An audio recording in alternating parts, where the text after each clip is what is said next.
Hey everyone, welcome to my channel. If you like tech and helpful tips, don't forget to subscribe.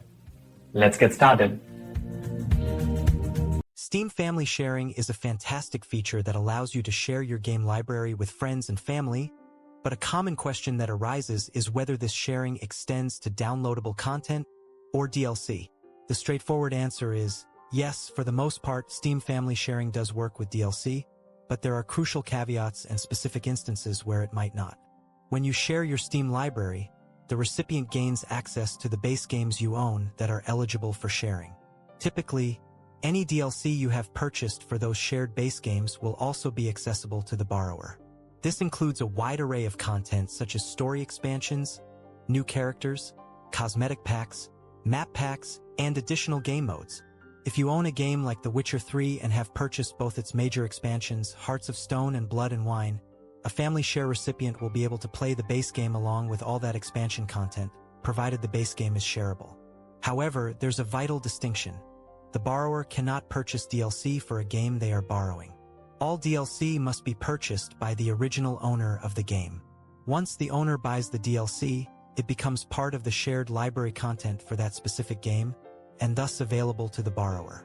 So, if your friend is playing your copy of Civilization 6 and wants a new expansion, you, as the owner, must buy it for them to access it through family sharing. There are also specific types of DLC that generally do not transfer with family sharing.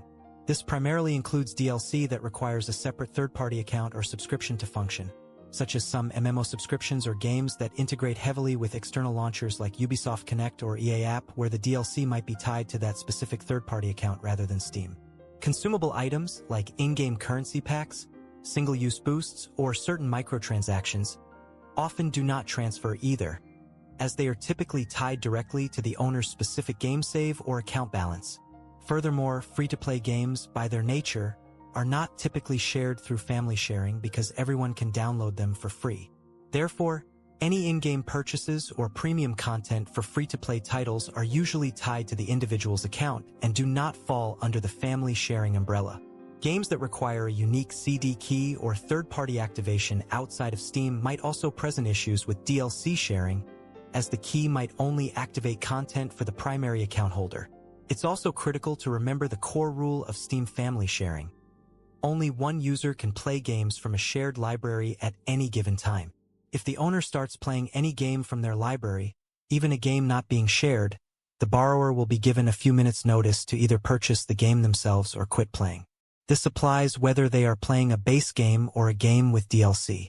In summary, most DLC for eligible base games is shared, but the owner must purchase it, and content tied to third-party accounts, consumables, or free-to-play games typically are not.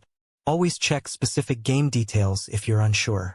Thank you for watching, and please consider subscribing for more gaming tips.